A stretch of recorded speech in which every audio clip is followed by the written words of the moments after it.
Before we begin the story, let us know where you're watching from by leaving a comment below. If you enjoy this video, don't forget to like and subscribe. Have a wonderful day. Enjoy the story, everyone. Ava Bennett adjusted her black cocktail dress for the 10th time as she watched Manhattan's elite mingle in the opulent ballroom of the plaza. As a PR coordinator, she was here for work, not pleasure. But 3 glasses of champagne later, that distinction was getting blurry. "Ava, you need to see this," whispered Sophie, her best friend and the event photographer, tugging her arm. Jake just walked in with his new girlfriend.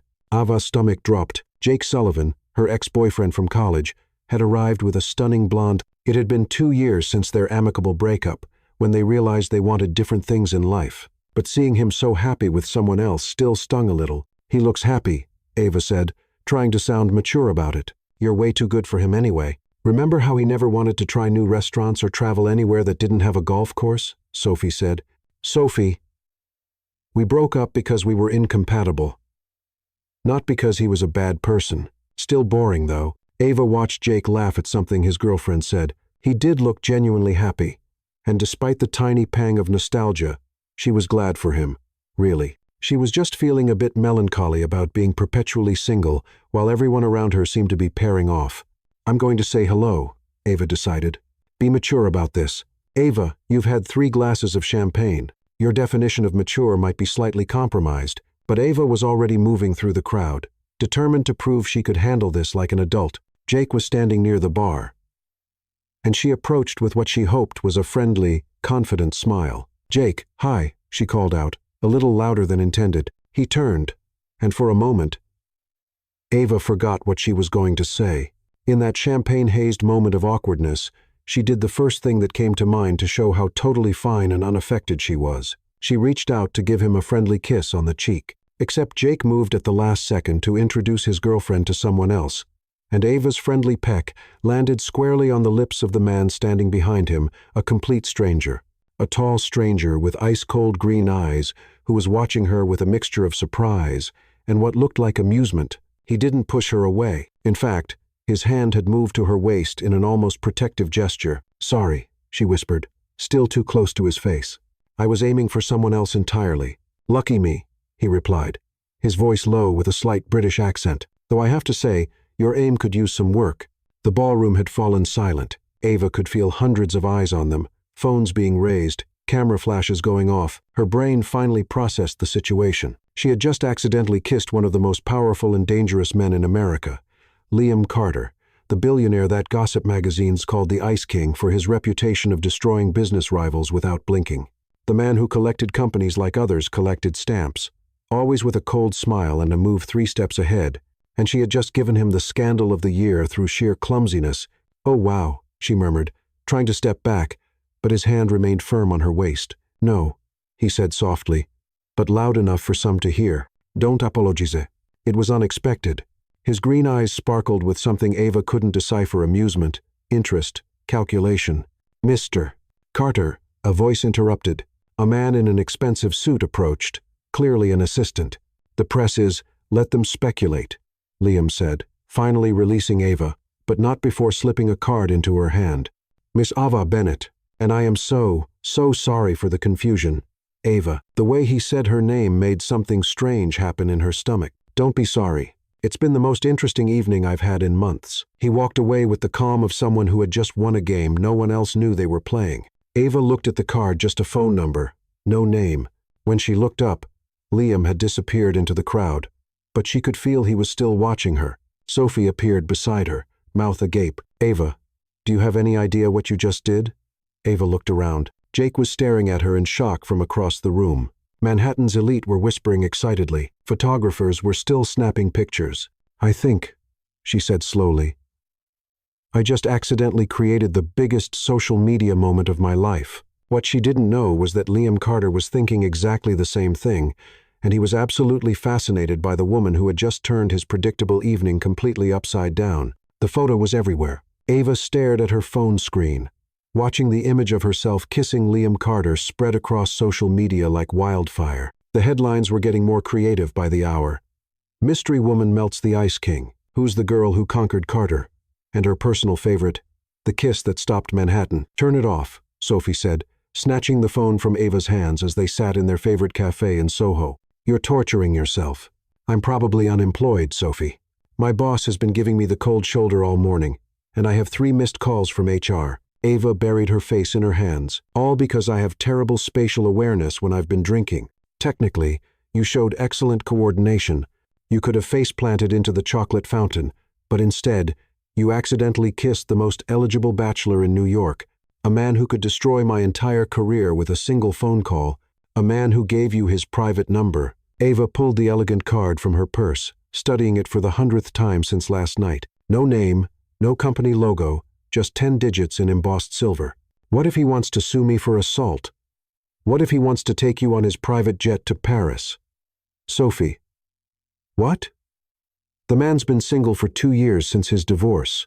According to Forbes, he's been turning down supermodels and socialites left and right. Maybe you're exactly what he needs. Someone who doesn't throw herself at his feet begging for attention. Ava's phone buzzed. An unknown number. Good morning, Ava. I trust you've seen the news. Coffee? L. Oh my gosh, it's him. Ava showed Sophie the message, her hands shaking slightly. Answer him. What do I say? Yes, obviously. When will you get another chance to have coffee with the most powerful man in New York? He's not just powerful, he's intimidating. He can be both. In fact, that's probably part of his charm. Ava stared at the message. She could ignore it. Pretend the whole thing never happened, and spend the rest of her life wondering what if, or she could answer and potentially step into a world she wasn't prepared for. Her phone buzzed again. Unless you prefer tea, I'm flexible on beverages, less so on timing. 1 hour. Blue Bottle Coffee. Rockefeller Center. I'll be the one not accidentally kissing strangers. Despite everything, Ava found herself smiling. He's got a sense of humor, she said, showing Sophie the second message, and he's persistent. I like him already. You don't even know him. I know he could have had security escort you out last night, and instead asked you for coffee. That says something about his character. Ava looked at her reflection in the cafe window. Her hair was pulled back in a messy bun. She was wearing her favorite jeans and a simple sweater, and she looked exactly like what she was, a regular person about to meet someone way out of her league. I look completely ordinary. You look real. Something tells me Liam Carter doesn't see much of that in his world. 45 minutes later, Ava stood outside Blue Bottle Coffee, second-guessing every decision that had led her there. Through the window, she could see him at a corner table, reading what looked like the Wall Street Journal. Even in casual clothes, dark jeans, and a navy cashmere sweater, he commanded attention. The baristas moved around him with the careful deference reserved for very important customers. She was about to turn around when he looked up and saw her.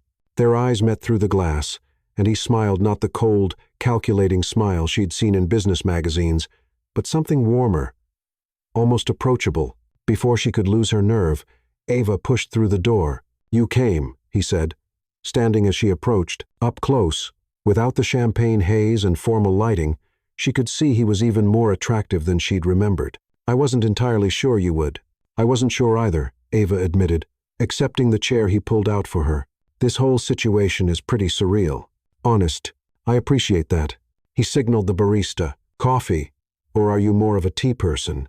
I realized I made an assumption in my text. Coffee is perfect. Strong coffee. I didn't sleep much last night. Neither did I, though probably for different reasons. He studied her face with those intense green eyes. You're nervous. It wasn't a question, so Ava didn't treat it like one. Wouldn't you be? That depends entirely on your intentions. Ava Bennett, 28. Public Relations Coordinator. Graduated from Northwestern. Currently employed at Sterling Communications, though I suspect that might be changing soon, given this morning's headlines. Ava's coffee cup froze halfway to her lips. You had me investigated? I had my assistant do some basic research. There's a difference. When someone creates a media sensation involving me, I like to know who they are. His expression softened slightly. Nothing invasive, I promise. Just the professional basics. And what did your research tell you? That you're exactly who you appeared to be last night. No hidden agenda, no calculated social climbing, no history of targeting high-profile men, just someone who had a very human moment at exactly the wrong time, or the right time, depending on your perspective. Liam's eyebrows rose slightly. Interesting way to look at it. Well, I figured I had 2 choices. Be mortified and hide under a rock for the rest of my life, or own it and see what happens. And which did you choose? Ava gestured around them. I'm here, aren't I? For the first time since she'd met him, Liam Carter looked genuinely surprised. And then he laughed. A real laugh, not the polite chuckle she'd expected. You know, Ava Bennett, I think you might be exactly what I need. For what? Liam leaned back in his chair, studying her with renewed interest. How would you feel about a proposition? Ava set down her coffee cup carefully, trying to read Liam's expression. A proposition? That sounds ominous. On the contrary, I think you'll find it mutually beneficial. Liam pulled out his phone and showed her the screen. Social media notifications were still flooding in thousands of comments, shares, and speculation about their kiss. Do you see this? Hard to miss it. I'm trending on Twitter. Never thought that would happen to me. The media is calling it the romance of the century. Ice King falls for mystery woman. The kiss that changed everything. My publicist has fielded 47 interview requests since this morning. Ava vinst. I'm so sorry. I never meant to create this circus. Don't apologize. This is the most positive press I've received in years. Liam leaned forward, his business instincts clearly kicking in. My usual media coverage focuses on corporate acquisitions, lawsuit victories, or speculation about my personal life. None of it particularly flattering. But this makes me look human. You are human, Ava said. Then immediately felt silly for stating the obvious, not according to the New York Times. Last month, they called me a corporate shark who wouldn't recognize genuine emotion if it kissed him in the face. Liam's mouth quirked up at the corner. Turns out they were more prophetic than they knew. Despite her nervousness, Ava laughed. So, what exactly are you proposing? A partnership. You help me rehabilitate my public image, and I help you build the career you actually want. I don't understand. Liam pulled out a tablet and slid it across the table. On the screen was Ava's LinkedIn profile, along with several articles she'd written for PR trade publications. My research was more thorough than I initially let on. You graduated summa cum laude, with a degree in communications and a minor in business. You've written extensively about authentic brand storytelling and corporate social responsibility. Your professors called you one of the most promising students they'd ever taught. Ava stared at the screen, uncomfortable with how exposed she felt. How did you get access to my academic records? I have excellent resources. The point is, you're working as a coordinator at a mid-tier firm, handling corporate event planning and basic media outreach. You're overqualified and underutilized. Jobs in PR are competitive. I was lucky to get hired anywhere. You were hired because you're talented. You're stuck because you're at the wrong firm. Liam tapped the tablet screen. Sterling Communications has a reputation for treating junior staff as disposable, high turnover, limited advancement opportunities, mediocre clients. Ava couldn't argue with that assessment. She'd been there 18 months and had watched 3 other coordinators quit out of frustration. What are you suggesting? I'm suggesting we use this media attention to both our advantages. You become my official public relations consultant. We let the media believe there's a romantic element to our relationship, nothing confirmed, just enough speculation to keep them interested. Meanwhile, you get to work on high-profile campaigns, build a portfolio that will open doors anywhere you want to go. You want me to fake a relationship with you? I want you to help me seem more approachable while you build your career. If people think the Ice King has melted for someone, it changes the entire narrative around my business dealings. Ava stared at him, trying to process the offer. This is insane. This is strategic. What's in it for you, really? You could hire any PR firm in the city. Liam was quiet for a moment, and when he spoke, his voice was more honest than it had been all morning. I'm tired of being seen as a villain. Every deal I make, every company I acquire, the media paints me as some corporate raider destroying lives for profit. The truth is more complicated than that. What is the truth? I specialize in turning around failing companies. Yes, that sometimes means layoffs.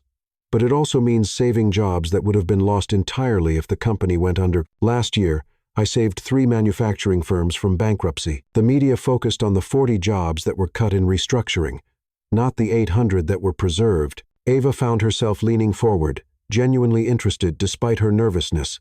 Why don't you have a PR team handling that narrative? I've had 4 different firms in the past 3 years.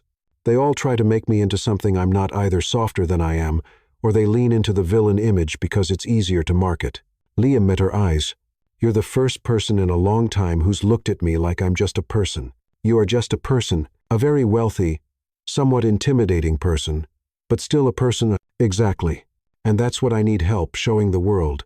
Ava sat back in her chair, overwhelmed. This is a lot to process. I know, but consider this. What's your alternative? Go back to Sterling Communications and hope your boss doesn't fire you for creating negative publicity. Spend the next 5 years planning corporate retreats and writing press releases about quarterly earnings? The thought made Ava's stomach sink.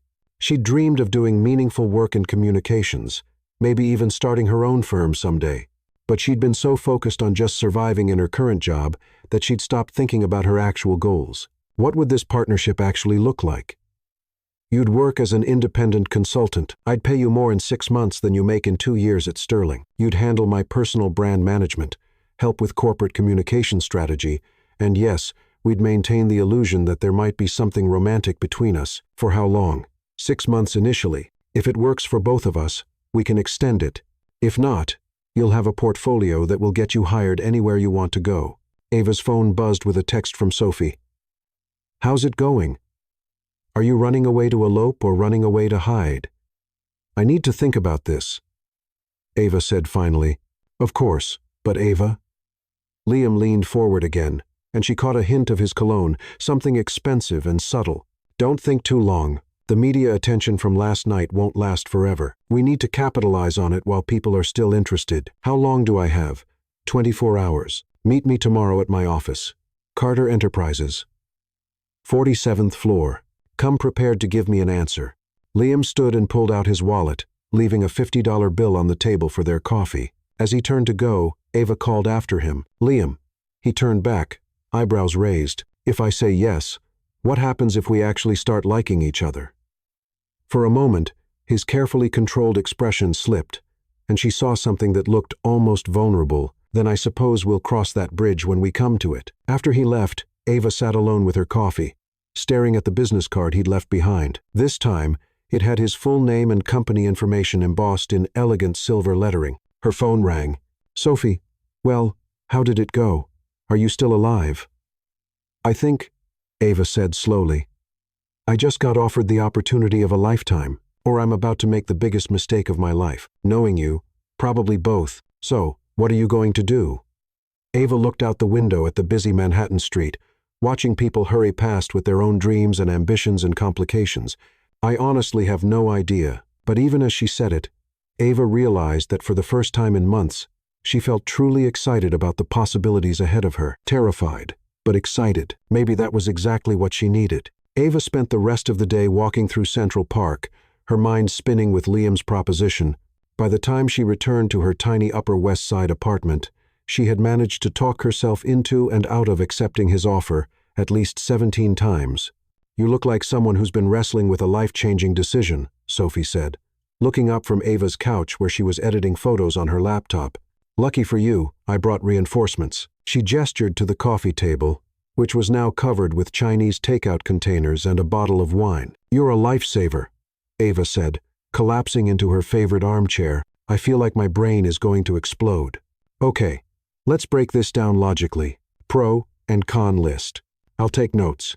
Sophie grabbed a notepad from Ava's coffee table. Start with the pros. The money is incredible. He's offering me more in 6 months than I make in 2 years. Good start. What else? The experience would be amazing working on high-profile communication strategy, building a portfolio that could open doors anywhere. Ava picked up a spring roll and took a thoughtful bite. And honestly, the work sounds interesting. His point about the media narrative is valid. They do paint him as this heartless corporate raider, but the companies he's acquired, the jobs he's actually saved, there's a real story there. You've been researching him. I spent 3 hours going through business journals this afternoon. Sophie. He's not the villain the media makes him out to be. Last year alone, his interventions saved over 2,000 jobs, but all the headlines focused on the layoffs during restructuring. Sophie scribbled notes. So, you're genuinely interested in the work? That's important. What else? It would get me out of Sterling Communications. My boss, Lauren, has been making my life miserable for months. She takes credit for my ideas, gives me the worst assignments, and I swear she's trying to push me out. I've been telling you to quit that place for a year. I needed the experience and the steady paycheck. Ava sipped her wine. But this would be, well, it would be my shot at doing something that actually matters. Okay, Now the cons. Ava groaned. Where do I start? It's fake. Sophie, the whole romantic angle would be completely manufactured for public consumption. But would it be, though? Sophie set down her pen and looked at Ava. Seriously. You were pretty flustered when you came home from coffee with him. And don't think I didn't notice you've been calling him Liam instead of Mr. Carter. That doesn't mean anything. It means you're comfortable with him. Which is weird considering he's supposedly this intimidating ice king. Ava considered that Liam had been intense. Yes. But not in a way that made her feel small or stupid. If anything, he'd seemed genuinely interested in her thoughts and opinions. He listened to me, she said slowly. Really listened. When I talked about authentic brand storytelling, he asked follow-up questions. Good ones. Most people's eyes glaze over when I get into PR theory. See, there's already a connection there. But what if working together ruins it? What if I'm terrible at the job? What if he realizes I'm just some nobody from Ohio who's way out of her depth? Sophie reached over and grabbed Ava's hand. Stop. You're not some nobody. You're brilliant at what you do. You just haven't had the chance to prove it yet. Remember the Hartley Foundation campaign you developed? The one Lauren stole and presented as her own? Ava nodded reluctantly. She developed a complete rebranding strategy for a struggling nonprofit, only to watch her boss present it to the client and take full credit. That campaign was genius. It was innovative and heartfelt, and it would have worked perfectly if they'd actually let you implement it instead of watering it down. Sophie squeezed her hand. You have talent, Ava. You just need someone to recognize it. But the fake relationship part, who says it has to stay fake? Ava nearly choked on her wine. Sophie, I'm serious. You said yourself there was chemistry. The man could have any woman in New York. But he specifically sought you out. Don't you think that means something? It means he sees a business opportunity, maybe. Or maybe he sees something else. Sophie pulled out her phone and scrolled through social media. Look at these comments on the photos from last night. Ava reluctantly took the phone. The photo of her and Liam kissing was still circulating widely, and the comments were overwhelmingly positive. Finally, someone who made Liam Carter smile. She looks so normal and sweet, exactly what he needs. Best celebrity couple ever, and we don't even know who she is. The way he's looking at her, that's not fake. Ava scrolled through dozens of similar comments. People are really invested in this because it feels real. Look at his body language in the photo. Ava, that's not a man who's annoyed or calculating. That's a man who's genuinely intrigued. Ava studied the photo more carefully. Liam's hand was on her waist, yes, but his expression was softer than she remembered, almost protective. Even if you're right, which I'm not saying you are, this is still a huge risk. What if it doesn't work out? What if I burn bridges with Sterling, and then this falls apart? What if it does work out? What if this is exactly the break you've been waiting for? Ava's phone rang, interrupting her spiraling thoughts. The caller ID showed her sister's name. Hi, Chloe. Ava Bennett. What the heck is going on? Her sister's voice was excited and slightly accusatory. Mom just called me because Mrs. Henderson from next door saw you on some gossip show kissing a billionaire. Please tell me this is some kind of elaborate prank. Ava rubbed her forehead. She'd forgotten about the inevitable family fallout. It's complicated. Are you dating Liam Carter? The Liam Carter? Not exactly. It's more like we're exploring possibilities. Sophie made an exaggerated face at Ava's diplomatic non-answer. Ava, this is insane. He's like Forbes list wealthy. What could you possibly have in common? The question stung, even though Ava knew Chloe didn't mean it that way. Her family had always been supportive, but they also had a tendency to remind her how different her life in New York was from their small-town Ohio existence. We both like coffee, Ava said weakly. I'm serious. Be careful, okay? Men like that don't date women like us unless they want something. After Ava hung up, she sat in silence for a few minutes. Sophie waited patiently, understanding that her friend needed to process. She's not wrong, Ava finally said. We are from completely different worlds. So what? You're smart, you're talented, you're beautiful, and you made him laugh. Those things don't depend on your bank account. But what if this is all just some elaborate game to him? What if he gets bored and moves on and I'm left with nothing? What if you don't take the chance and spend the rest of your life wondering what could have been? Ava looked around her small apartment, the second-hand furniture, the stack of bills on her kitchen counter, the rejection letters from PR firms tucked in her desk drawer. Then she thought about Liam's offer, the excitement in his voice when he talked about changing the narrative around his business. I'm scared, she admitted. Good. Scared means it matters. Ava's phone buzzed with a text from an unknown number, but she recognized it as Liam's from their earlier conversation. I know I said 24 hours, but I wanted to add one thing. Whatever you decide, I want you to know that meeting you has been the most interesting thing that's happened to me in a very long time. L. Sophie read the message over Ava's shoulder. Okay, that's not fair. He's being charming. Despite her anxiety, Ava smiled. He really is. So, what are you going to do? Ava thought about her conversation with Liam that morning, the way he'd looked genuinely surprised when she called him human. She thought about her job at Sterling, the daily frustration of watching her ideas get dismissed or stolen. She thought about the dreams she'd put on hold because they seemed too impractical, too ambitious for someone like her. I'm going to say yes. Really? Really? Ava felt a flutter of excitement mixed with terror. I'm going to walk into his office tomorrow and tell him I'll do it. And if it turns out to be the biggest mistake of your life. Ava grinned, feeling suddenly lighter than she had in months. Then at least it'll be an interesting mistake. Sophie raised her wine glass. To interesting mistakes and fake relationships that might not stay fake, to taking chances, Ava corrected, clinking her glass against Sophie's. As they drank, Ava felt a familiar buzz of anticipation that she hadn't experienced since college. The feeling that she was about to embark on something that could change everything. It was terrifying and exhilarating and completely unlike anything she'd ever done before, which was exactly why she knew she had to do it. The next morning, Ava stood in front of her closet for 20 minutes, trying to decide what one wore to accept a fake relationship proposition from a billionaire. She finally settled on a navy blazer, black pants, and her most professional heels, confident, but not trying too hard. The Carter Enterprises building was even more impressive in daylight, all glass and steel reaching toward the sky like a monument to ambition. Ava's reflection in the lobby's polished floor looked small and nervous, but she squared her shoulders and approached the reception desk. Ava Bennett to see Liam Carter. She told the impeccably dressed receptionist, "Of course, Miss Bennett. Mr. Carter is expecting you. The elevator to your right will take you directly to the 47th floor." The elevator ride seemed to last forever, giving Ava plenty of time to second-guess her decision. When the doors finally opened, she stepped into a reception area that looked like something from a design magazine, all clean lines and expensive art. "Miss Bennett," a woman in her 40s approached with a warm smile. "I'm Ellen, Mr. Carter's assistant. He's ready for you." Ellen led her down a hallway lined with floor-to-ceiling windows, offering breathtaking views of Manhattan. At the end of the hall, she knocked on a door and opened it without waiting for a response. "Mr. Carter, Miss Bennett is here." Liam's office was exactly what Ava had expected, massive, intimidating, and perfectly organized.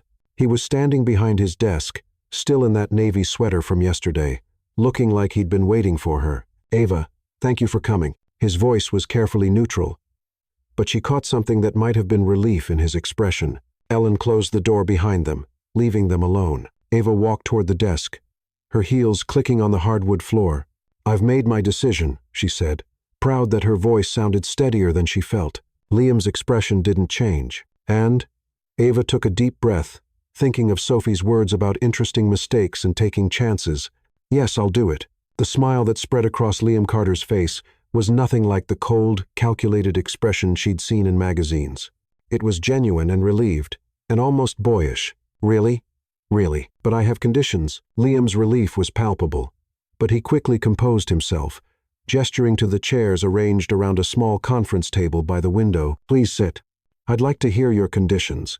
Ava settled into the leather chair, trying not to be intimidated by the panoramic view of Manhattan spread out below them. "First, I want a proper contract, not just a handshake deal. I want everything spelled out. My responsibilities, compensation, timeline, and most importantly, the boundaries of this arrangement. Of course, I've already had my legal team draft something preliminary." Liam pulled a folder from his desk. "Though I suspect you'll want to review it with your own attorney. I don't have an attorney. You will by the end of the week. Consider it part of your compensation package." Liam sat across from her, his attention completely focused on what she was saying. "What else?" "Second, I want creative control over the PR strategy. You can give input and feedback, but I'm not interested in being a mouthpiece for someone else's ideas. If you want authentic brand storytelling, you have to trust me to tell the story." Liam nodded slowly. "That's actually refreshing. Most consultants tell me what they think I want to hear. Most consultants probably haven't accidentally kissed you in front of half of Manhattan's social elite. Ava felt herself relaxing slightly. Third, the fake relationship aspect has boundaries. No public displays of affection beyond what's necessary for photos, no private events unless they're directly related to the PR strategy. And if either of us starts dating someone else for real, we reassess the arrangement. Understood. Though I have to ask, are you currently seeing anyone? No? Are you? No. Liam leaned back in his chair, studying her. Any other conditions? Ava hesitated, then decided to voice the concern that had been nagging at her since yesterday. I want to understand your endgame here. What does success look like to you? Because if this is just about softening your image for some major acquisition or IPO, I need to know that up front. Liam was quiet for a long moment, and Ava wondered if she'd overstepped. When he finally spoke, his voice was more honest than she'd expected. 3 years ago, my father died. He built this company from nothing, started with a small investment firm, and grew it into what you see today. He was brilliant and ruthless when he needed to be. But he was also fair. People respected him. Liam stared out the window at the city below. When I took over, I thought I could do things differently, be more collaborative, more transparent. But the business world doesn't reward softness, and I learned quickly that if I wanted to protect what my father built, I had to be tougher than anyone expected. So you became the Ice King. I became what I needed to become, but somewhere along the way, I think I lost sight of why I was doing it. He looked back at her. Last month, I acquired a textile company in North Carolina. They were 3 weeks from bankruptcy, would have laid off 300 workers. My restructuring plan saved 280 of those jobs. But the local newspaper ran a front-page story about the 20 jobs that were cut. The headline called me a heartless corporate vulture. Ava could hear the frustration in his voice. That must have been difficult. What was difficult was getting a letter from one of the workers I saved, thanking me for keeping the plant open so she could pay for her daughter's college tuition. She had no idea I was supposedly the villain in her story. Liam met Ava's eyes. I want to change that narrative. Not because I need good publicity for some business deal, but because I want the work I'm doing to actually matter to people. Ava felt something shift in her chest. This wasn't the cold calculation she'd expected. This was someone who genuinely cared about the impact of his work, but had lost the ability to communicate that effectively. That's exactly the kind of story we should be telling, she said. But it requires vulnerability. You'll have to let people see behind the corporate facade. Are you saying I have a facade? Liam's mouth quirked up in what was becoming a familiar, almost smile. I'm saying that the man who just told me about wanting his work to matter is not the same man I read about in Forbes magazine. Which version do you prefer? The question caught Ava off guard. There was something almost vulnerable in the way he asked it, like her answer actually mattered to him. I prefer the real version, she said softly. They looked at each other for a moment, and Ava felt that same flutter of attraction she'd experienced at the gala. This was dangerous territory. She was supposed to be thinking about this professionally, not getting caught up in the way Liam's eyes seemed to see right through her carefully constructed defenses. So, she said, clearing her throat, when do we start? How about right now? Liam stood and walked to his desk, returning with a tablet. I have a board meeting this afternoon with the executives from that textile company I mentioned. They're expecting the usual corporate presentation about quarterly projections and cost-cutting measures. And you want to do something different? I want to tell them about Elena Torres, the woman who wrote me that letter, and about Mark Evans, the plant supervisor, who's been there for 30 years and came up with the efficiency improvements that made the restructuring possible. I want to remind them that behind every number on our spreadsheets is a real person with a real life. Ava felt a spark of excitement. This was exactly the kind of authentic storytelling she dreamed of doing. That's a completely different approach than what they'll be expecting, which is why I need your help. Can you help me figure out how to tell that story without sounding like I'm pandering or making excuses? Absolutely. Ava pulled out her notebook, her mind already racing with possibilities. But first, I need more background. Tell me about the company, the challenges they were facing, the restructuring process, and I want to hear more about Elena and Mark. For the next hour, Liam walked Ava through the details of the North Carolina acquisition. As he talked, she began to see not just the business strategy, but the human story underneath it. This wasn't a corporate raider destroying lives for profit. This was someone trying to balance the harsh realities of business with genuine concern for the people affected by his decisions. Okay, Ava said, looking up from her notes.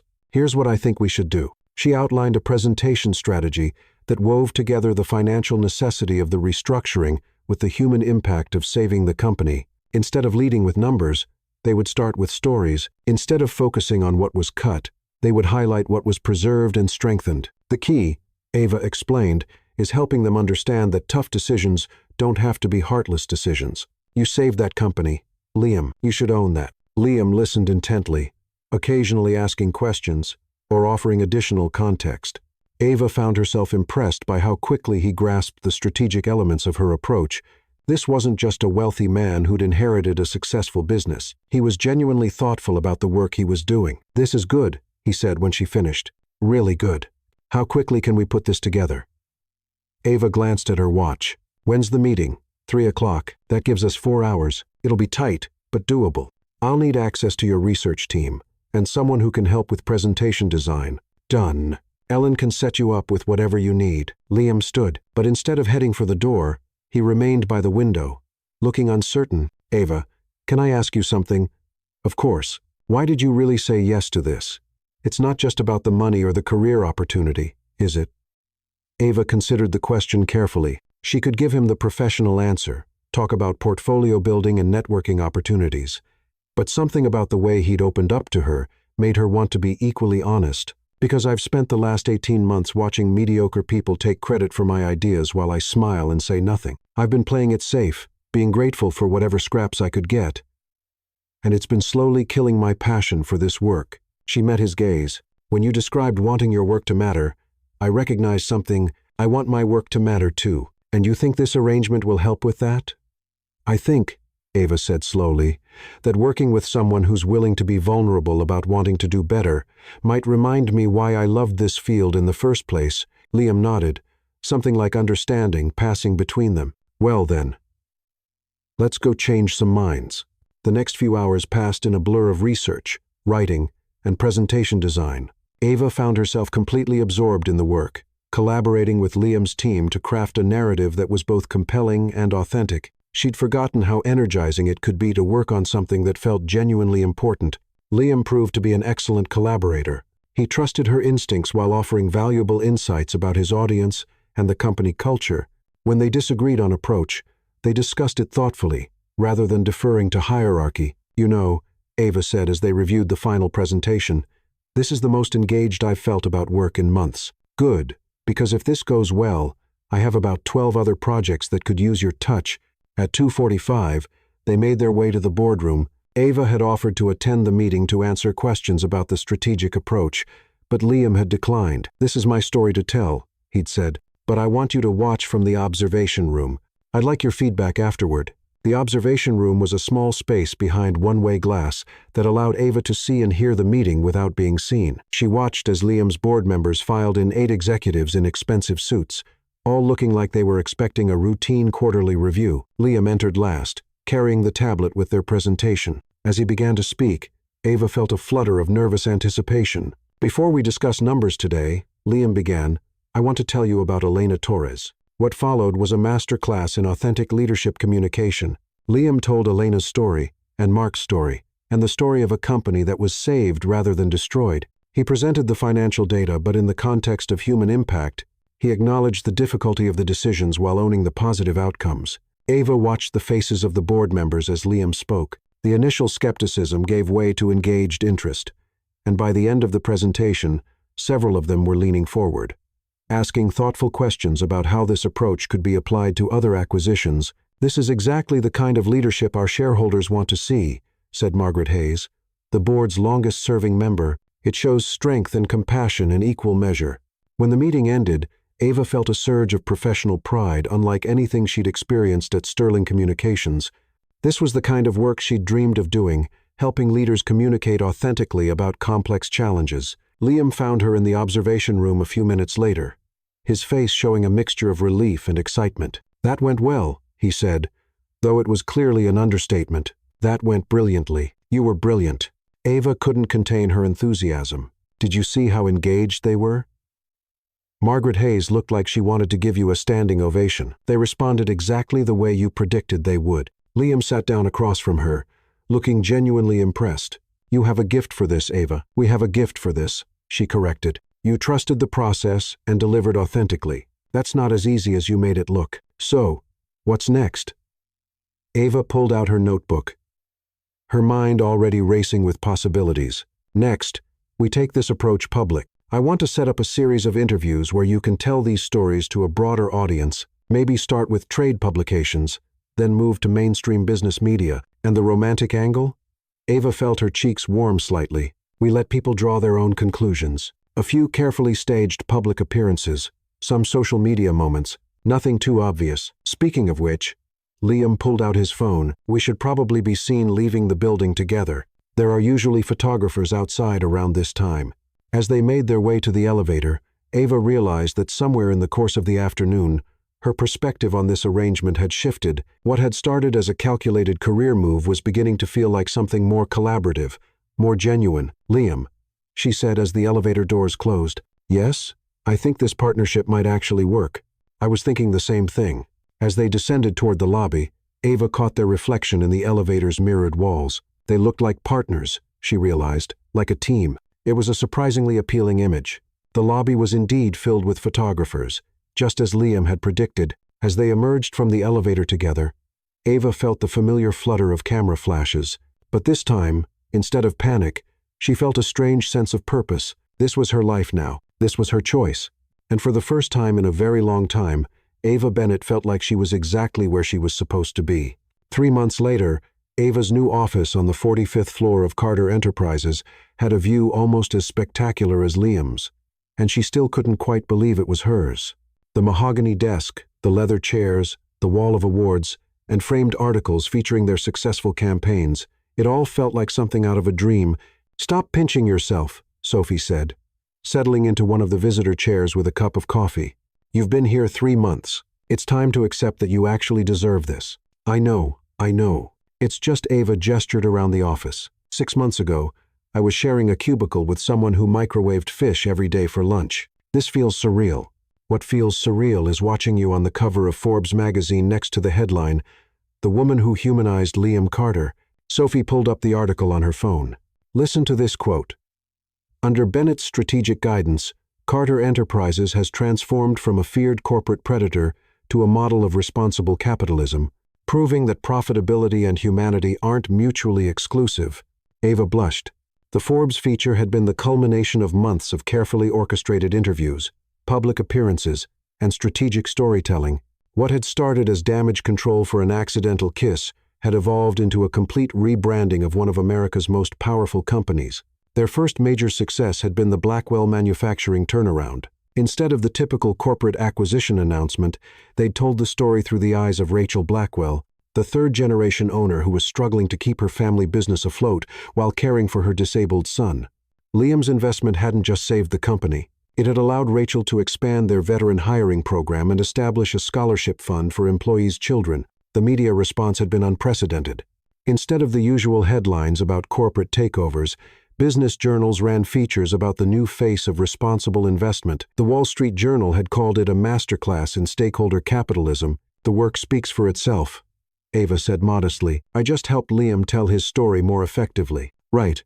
And I'm sure the fact that you two look completely smitten with each other in every photo has nothing to do with the positive coverage. Ava's stomach did that familiar flip it had been doing whenever someone mentioned her relationship with Liam. Over the past 3 months, the line between their professional partnership and whatever was developing between them personally had become increasingly blurred. It had started small coffee meetings that ran long, strategy sessions that turned into conversations about everything except work, casual touches that lingered just a moment too long. Ava had tried to maintain professional boundaries, but Liam had a way of looking at her during meetings that made her forget they were supposed to be keeping things business only. The media had noticed, too. Page 6 had run a series of photos from various events showing Liam's hand on Ava's back, her laughing at something he'd whispered in her ear, the two of them deep in conversation at charity galas, while everyone else seemed to fade into the background.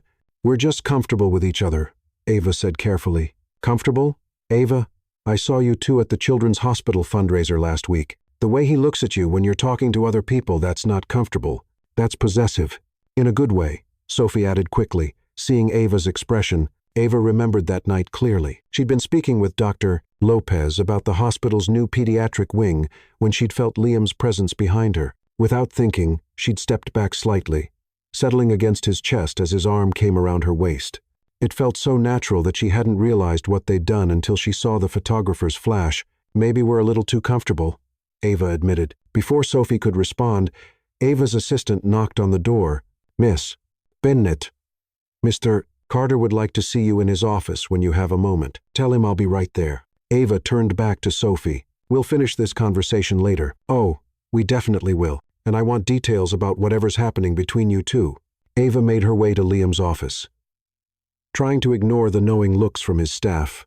Over the past month, their meetings had become more frequent and less formal. Sometimes they discussed strategy, sometimes they just talked. Yesterday, she'd found herself in his office at 7 p.m., sharing Chinese takeout and debating the ethics of corporate social responsibility while the sun set over Manhattan. Ellen, Liam's assistant, had taken to keeping Ava's favorite tea stocked in the office kitchen. The security team no longer asked for her ID when she arrived after hours. Somewhere along the way, Carter Enterprises had started feeling like home. "You wanted to see me?" Ava knocked on his open door. Liam looked up from his computer, and that smile, the real one, not his corporate smile, spread across his face. "Always. But specifically, I wanted to discuss the Thompson Industries acquisition." Ava settled into her usual chair across from his desk. Over the months, they'd developed an easy rhythm of collaboration that felt as natural as breathing. Liam would present the business challenges. Ava would ask the questions that helped them dig deeper, and together they'd find solutions that neither could have reached alone. "What's the situation?" "They're a family-owned manufacturing company in Michigan, 4th generation. About 800 employees. But they've been struggling with debt for the past 2 years. The family wants to retire but doesn't want to see the company broken up or the workers laid off." Ava pulled out her notebook, already thinking about the narrative possibilities. "That sounds exactly like the kind of acquisition we should be publicizing. A family legacy preserved, jobs protected, community investment." "Exactly, but there's a complication." Liam leaned back in his chair, and Ava noticed the tension in his shoulders. She'd learned to read his moods over the past few months, the way he rubbed his forehead when he was frustrated, how his voice got quieter when he was really thinking through a problem, the particular set of his jaw when he was facing a decision he didn't want to make. "My board is pushing for a different approach. They want to buy the company, strip out the valuable assets, and sell off the rest. It would be more profitable in the short term, but it would destroy everything the Thompson family built and eliminate most of those 800 jobs." Liam rubbed his forehead. "I've been going in circles about this for weeks. The numbers support the board's approach. But it goes against everything we've been working toward." "Yes, and I keep thinking about what you said 3 months ago about wanting our work to matter." Liam met her eyes. "This decision will define what kind of company Carter Enterprises really is." Ava felt a surge of pride that Liam was including her in such a significant decision. 3 months ago, she'd been planning corporate events and writing press releases about quarterly earnings. Now, she was helping shape the strategic direction of a billion-dollar company. But more than that, she could see how much this decision was weighing on Liam. The man who'd once been called the Ice King was genuinely tormented by the idea of destroying a family business for profit. "What does your gut tell you?" "My gut tells me to buy the company, keep it intact, and find a way to make it profitable without destroying what makes it valuable." Liam's voice was firm. "But my gut doesn't have to answer to shareholders. Your shareholders hired you to make good decisions, not just profitable ones. There's a difference." Ava leaned forward. "What if we could show that the ethical approach is also the smart business approach?" "How?" Ava's mind was already racing with possibilities. This was what she'd been trained for, what she was good at, finding the story that connected business strategy with human impact. "Give me 24 hours. I want to research Thompson Industries, their market position, their community impact. There might be value there that your board isn't seeing." "Ava, you don't have to." "Yes, I do. This is exactly why you hired me." She stood, energized by the challenge. "We've spent 3 months telling the world that Liam Carter makes decisions based on more than just profit margins. Now we get to prove it." Liam stood as well, coming around the desk to stand close to her. Ava caught a hint of his cologne, that same expensive, subtle scent that had become as familiar as breathing. What if the numbers don't work out? What if the board is right and keeping the company intact is financial suicide? Then we find a third option. We get creative. Ava looked up at him, struck by how natural it felt to have him standing so close. Over the months, they'd developed this habit of gravitating toward each other during conversations, as if they worked better when they were in each other's orbit. Liam, 3 months ago, you told me you wanted your work to matter. This is how it matters. Something shifted in Liam's expression, and suddenly Ava was very aware of how close they were standing, how his eyes seemed to be focused on her lips rather than her words. Ava, he said softly, I need to tell you something. What? This stopped being fake for me weeks ago. Ava's heart started beating faster. She'd been trying not to think about the fact that their public appearances had started feeling less like performances and more like dates, real dates, where she looked forward to seeing him, where she found herself caring more about his reaction to something than about how it looked to photographers. What do you mean? I mean that somewhere between the board presentations and the charity galas and the late-night strategy sessions, I stopped thinking about this as a business arrangement. Liam's hand came up to touch her cheek. I started thinking about it as the best thing that's ever happened to me. Ava's breath caught. She'd been fighting these feelings for weeks, telling herself it was just the intensity of working so closely together, the adrenaline of their professional success. But looking into Liam's eyes now, she knew it was so much more than that. Liam, I know this complicates everything. I know we said we'd keep this professional, but Ava silenced him by standing on her tiptoes and kissing him. Not accidentally this time, not for cameras or public consumption, but because she'd been wanting to for weeks and was tired of pretending otherwise. The kiss was everything. Their first accidental one hadn't been intentional, deep, full of months of suppressed longing and growing connection. Liam's arms came around her waist, pulling her closer, and Ava felt like she was finally home. When they broke apart, Liam was smiling, that real smile again, the one that made her stomach do flips. So, he said, his arms still around her waist, I take it the feeling is mutual. It's been mutual for a while now, Ava admitted. I was just too scared to admit it. Scared of what? Ava thought about all the reasons she'd been fighting this. The power imbalance, the professional complications, the fear that she was just another in a long line of women who'd fallen for Liam Carter's charm, scared that this was too good to be true, scared that someone like you couldn't really be interested in someone like me, scared that I'd mess it up somehow. Liam framed her face with his hands, his expression serious. Ava Bennett, you are the smartest, most talented, most genuine person I've ever met. You've changed not just my company, but my entire perspective on what's possible. If anyone should be scared of messing this up, it's me. Why? Because I'm completely, utterly, hopelessly in love with you. Ava's heart stopped. She'd hoped, of course, had caught glimpses of something deeper in the way Liam looked at her, the way he sought out her opinion on everything from business strategy to what to order for lunch. But hearing him say it out loud was different. You are? I am. And I've been trying to figure out how to tell you for weeks. Liam's thumb traced her cheekbone. I love how your mind works, how you see connections that no one else sees. I love how you get excited about spreadsheets when they tell a story you care about. I love how you make me want to be better than I am. I love you too, Ava said, the words tumbling out before she could second-guess them. I've been fighting it because it seemed impossible. But I love you too. Liam kissed her again, deeper this time, and Ava felt like her whole world was realigning itself around this moment, this feeling, this man who had somehow become everything she didn't know she was looking for. So what happens now? She asked when they broke apart. Now we stop pretending this is fake and start figuring out how to make it real. Liam's smile was soft and genuine. But first, we save Thompson Industries. Ava laughed. You want to plan a corporate acquisition before our first official date. I want to show you that the man you fell in love with is worthy of that love. Liam's expression grew serious again. This decision will set the tone for everything we do going forward. I want to make the right choice.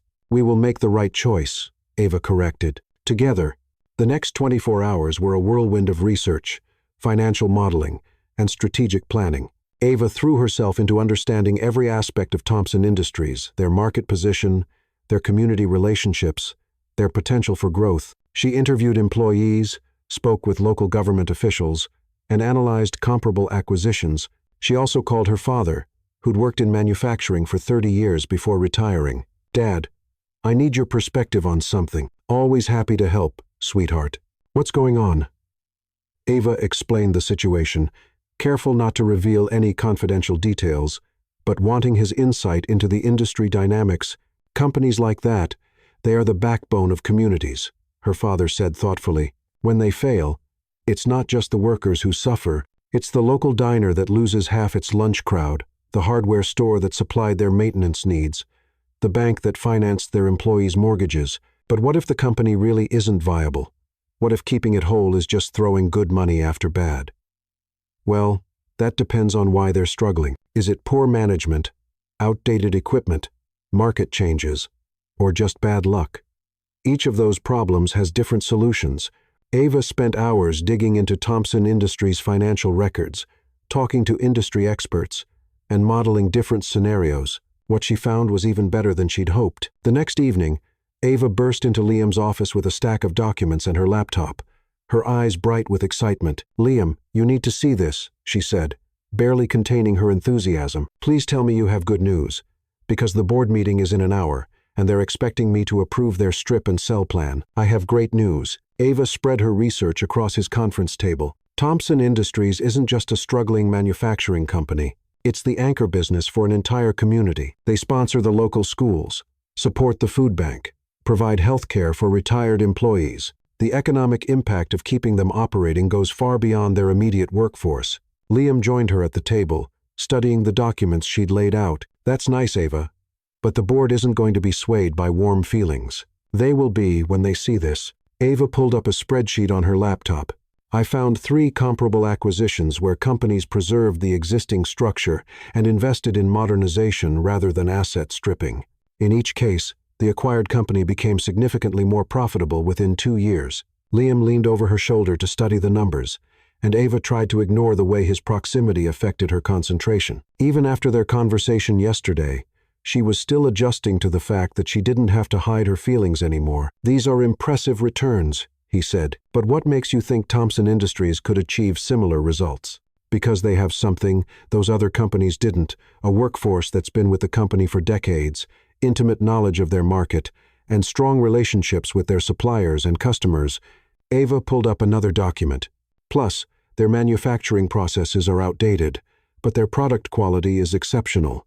With some capital investment in new equipment, they could increase efficiency by 30% while maintaining their reputation for craftsmanship." Liam straightened up, his business instincts clearly engaged. "What kind of capital investment are we talking about?" $12 million over 2 years. Significant, but manageable, given Carter Enterprises' resources. Ava felt her excitement building. "Liam, this isn't just the right thing to do morally, it's the smart thing to do financially. You're sure about these projections?" "I've run them 3 different ways. Conservative estimates show a positive return within 18 months. Optimistic projections show Thompson Industries becoming one of our most profitable acquisitions within 3 years." Ava pulled up a detailed breakdown of her analysis. "Look at this. They've been losing money on their commercial contracts because their equipment is too slow to meet delivery deadline. But their specialty work, the custom pieces they make for restoration projects and artisan furniture makers, that's incredibly profitable.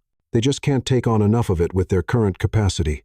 So, we modernize their equipment to increase capacity for the high-margin work while streamlining the commercial side." "Exactly.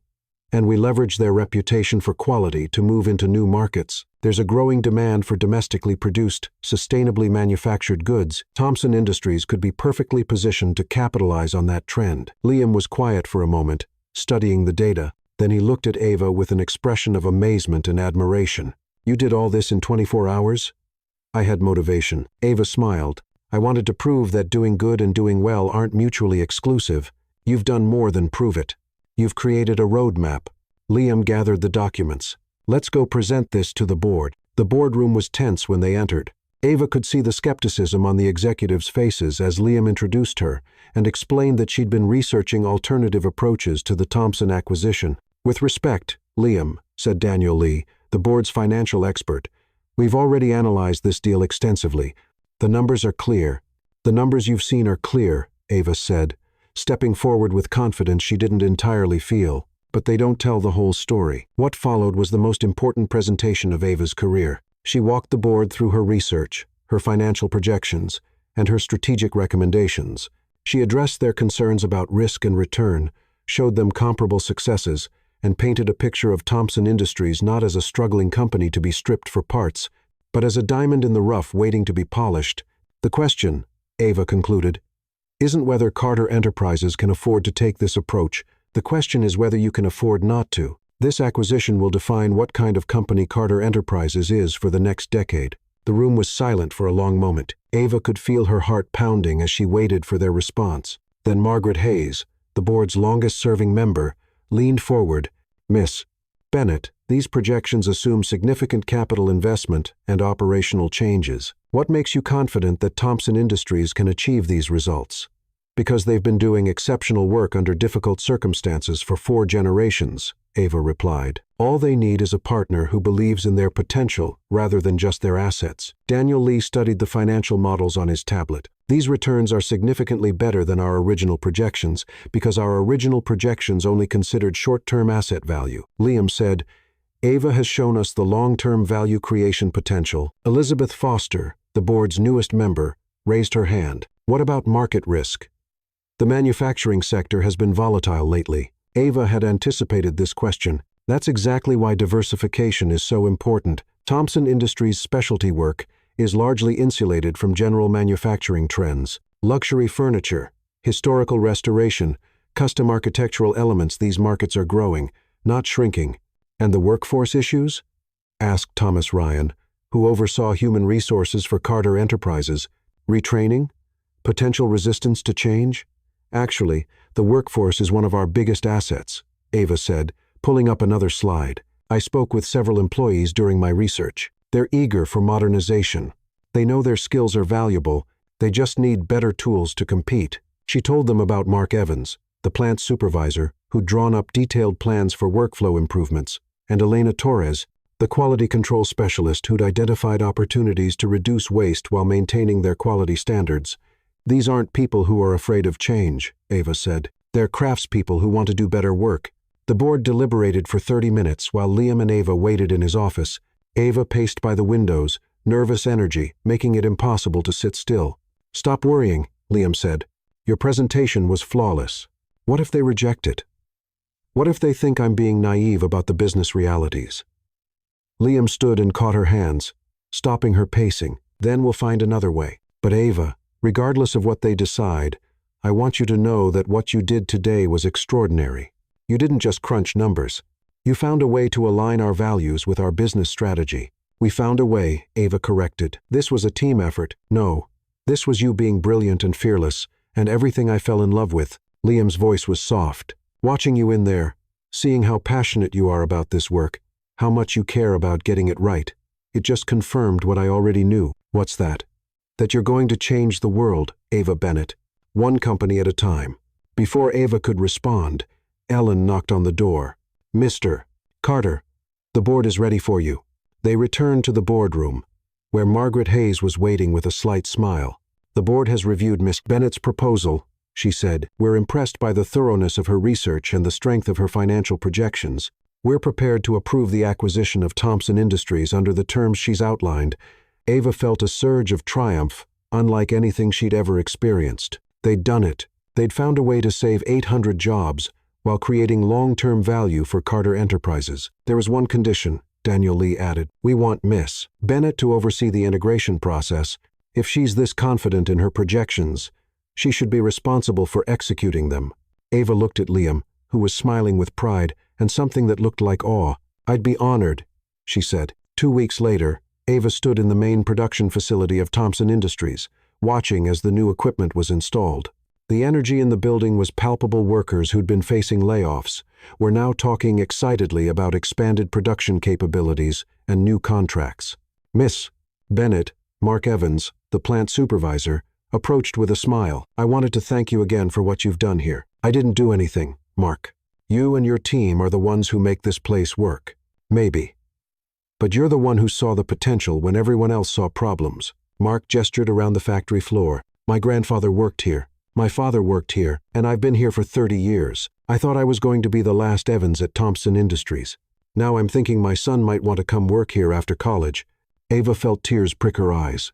This was why the work mattered, not just the financial returns or the positive press coverage, but the real impact on real people's lives. Her phone buzzed with a text from Liam. "How's the integration going?"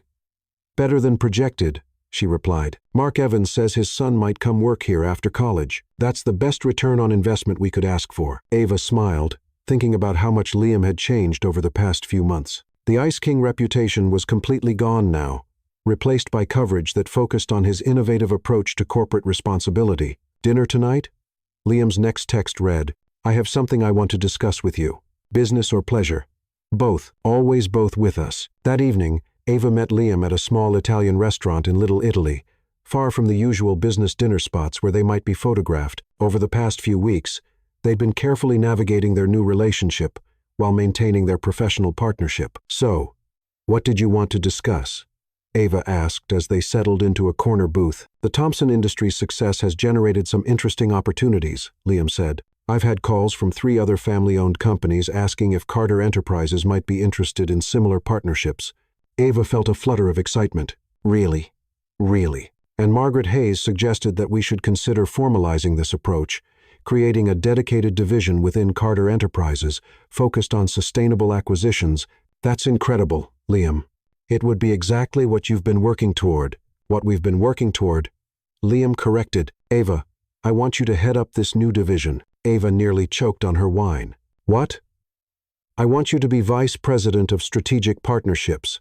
Your own department, your own team, the authority to pursue acquisitions that align with our values. Liam's eyes were bright with excitement. It would be exactly the kind of work you're passionate about, on a scale that could make a real difference. Ava stared at him, overwhelmed. 6 months ago, she'd been a coordinator at a mid-tier PR firm. Now, Liam was offering her a vice presidency at one of the most powerful companies in America. Liam, I don't know what to say. Say yes. Say you'll take a chance on building something that's never been done before. Ava thought about the past few months, about the work they'd accomplished together, about the satisfaction of knowing that her efforts had directly improved people's lives. Yes, she said. Absolutely, yes. Liam's smile was radiant. Good. Because I've already had HR draw up the paperwork. They spent the rest of dinner talking about the possibilities, about the companies they could help, about the model they could create for responsible capitalism. Ava felt more energized and optimistic about the future than she'd ever felt in her life. As they walked back to Liam's car, Ava's phone rang. Sophie. Ava, you need to get to a television right now, Sophie said without preamble. Why? What's wrong? Nothing's wrong. Something's very, very right. Turn on Channel 7. Liam and Ava hurried back to his apartment, where they found the evening news coverage of a story that made Ava's heart swell with pride. In business news tonight, the anchor was saying, Thompson Industries announced they've received their largest order in company history, a contract to produce custom millwork for the restoration of Grand Central Terminal. Company officials credit new equipment and expanded capacity made possible by their recent acquisition by Carter Enterprises. The camera cut to an interview with Mark Evans, who was standing in the factory Ava had visited that morning. 6 months ago, we thought we might lose everything, Mark was saying. Now we're looking at the busiest year in our company's history. Carter Enterprises didn't just save our jobs, they helped us build a better future. Ava felt tears streaming down her face as the story continued, highlighting the innovative partnership model and the positive impact on the local community. You did that, Liam said softly, pulling her into his arms. You made that happen. We made that happen, Ava corrected. But she was smiling through her tears. As they held each other, watching the story of their success play out on screen, Ava thought about the journey that had brought them here. From an accidental kiss to a fake relationship, to real love, to meaningful work that changed lives. It had been the most unexpected, wonderful adventure of her life. 3 months later, Ava, stop fidgeting with your dress, Sophie whispered as they stood outside the ballroom at the plaza. The same ballroom where everything had started. I can't help it. This feels like tempting fate. Ava smoothed the emerald green silk of her evening gown, a far cry from the simple black dress she'd worn to that first gala. Fate has been pretty good to you lately, Sophie pointed out. Successful company launch. Forbes 30, under 30 list. And you're about to announce your engagement to the man of your dreams at the same place where you accidentally kissed him. Ava looked down at the engagement ring on her finger, a vintage Art Deco design that Liam had chosen because it reminded him of her. He'd said strong and beautiful and built to last. The proposal had happened 3 weeks ago during a weekend trip to the Thompson Industries facility. They'd been walking through the factory, watching the night shift work on the Grand Central Terminal millwork, when Liam had suddenly stopped and dropped to one knee right there on the factory floor. "This is where it all started," he'd said. "Our first real success together. The moment I knew I wanted to spend my life building things with you." Ava had said yes while Mark Evans and the entire night shift cheered in the background. It had been perfect, unconventional, and meaningful, and completely them. The Thompson Industries integration had been so successful that Ava had decided to start her own communications firm, specializing in helping companies align their values with their business strategies. Liam had been her first client and biggest supporter, and now Bennett Communications was one of the most sought-after firms in the city. But tonight wasn't about business. Tonight was purely celebration, the launch party for Ava's firm, combined with their engagement announcement, held in the place where their story began. "Ladies and gentlemen," the announcer's voice carried from inside the ballroom, "please welcome Liam Carter and Ava Bennett." Ava took Liam's arm as the doors opened, and they walked into the same ballroom where their story had begun. But this time, instead of chaos and embarrassment, there was intention and joy. The room was filled with the people who had become important to them over the past year: business partners, colleagues, friends, and family. Ava spotted her parents near the front. Her father looked slightly overwhelmed by the opulence, but proud nonetheless. Mark Evans was there with his wife. Representing the Thompson Industries team, Margaret Hayes and several other Carter Enterprises board members had come to show their support. "Ready for this?" Liam murmured, as they made their way to the center of the room. "With you, I'm ready for anything." Liam took the microphone, looking out at the crowd with the same confidence Ava had fallen in love with, but tempered now with warmth and genuine joy. "A year ago," he began, "I was standing in this room when a beautiful stranger accidentally kissed me. It was the best accident of my life." The crowd laughed, many of them remembering the viral photos from that night. "That kiss led to a partnership that transformed my company and a love story that transformed my life." Ava didn't just change how Carter Enterprises operates. She changed how I see the world, how I think about success, what I want to build with my life. Ava felt her eyes filling with tears as Liam continued. "Tonight, I'm thrilled to announce that Ava has agreed to make our partnership permanent and to celebrate the launch of Bennett Communications, a firm that's already changing how businesses think about their responsibility to their communities." Liam dropped to one knee, pulling out the ring box, even though Ava was already wearing the ring, and the crowd erupted in delighted laughter. "Ava Bennett," he said, his voice carrying clearly through the silent ballroom, "you've made me a better man and a better leader. Will you marry me?" "I already said yes, you ridiculous man." Ava laughed, but she was crying happy tears. "But yes, again, always yes." As Liam stood and spun her around, the ballroom erupted in applause.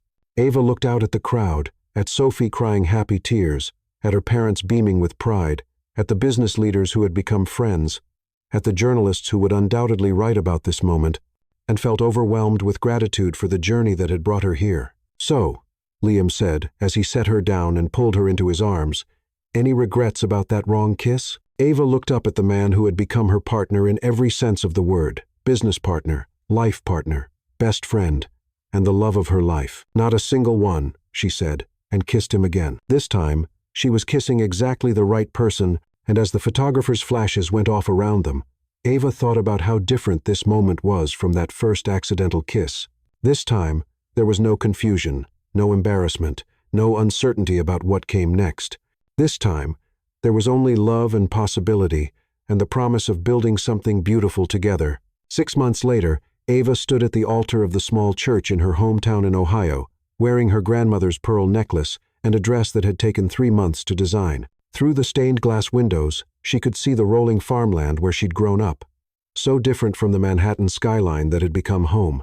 Liam waited for her at the altar, looking more handsome than should be legal in his custom tuxedo, his eyes bright with love and barely contained emotion. The ceremony was small, just family and their closest friends. Sophie was her maid of honor, of course, and had spent the morning crying over Ava's transformation from the girl who microwaved leftover pizza for breakfast to an actual grown-up who's marrying a billionaire. Mark Evans had flown in from Michigan with his wife, representing the Thompson Industries family. Margaret Hayes was there, beaming with pride at the young woman who had revolutionized Carter Enterprises. Ava's parents sat in the front row, her father looking distinguished in his best suit, her mother clutching a handkerchief and trying not to cry. As Ava walked down the aisle, she thought about the journey that had brought them here. From an accidental kiss to a fake relationship, to real love, to meaningful work to this moment, it had been the most unexpected, wonderful adventure of her life.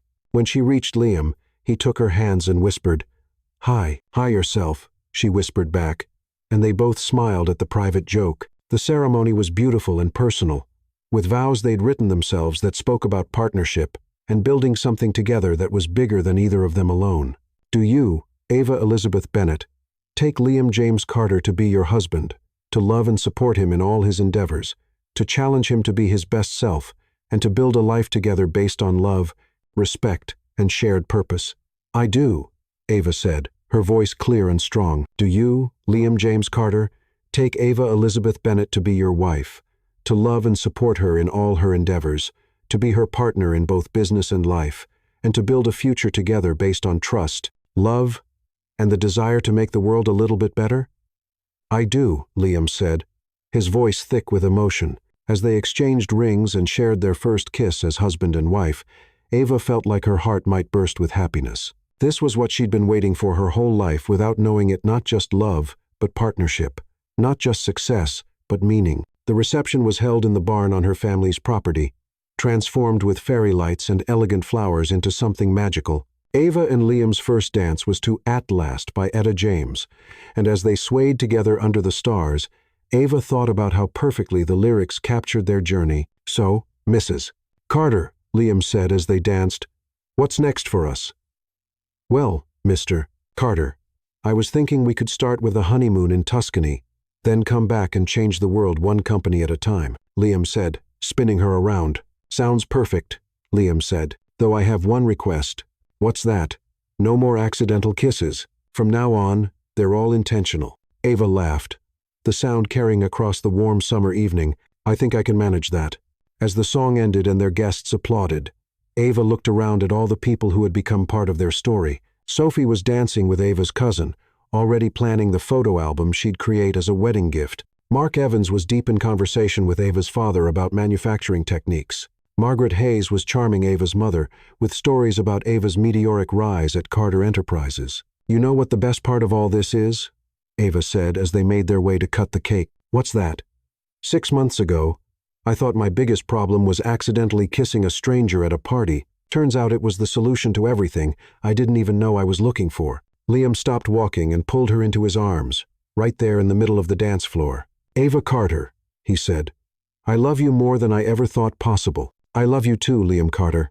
Thank you for being worth the accident." As they kissed, surrounded by fairy lights and laughter, and the people they loved most, Ava realized that sometimes the best things in life really do happen when you least expect them. Sometimes the wrong kiss turns out to be exactly right. The end.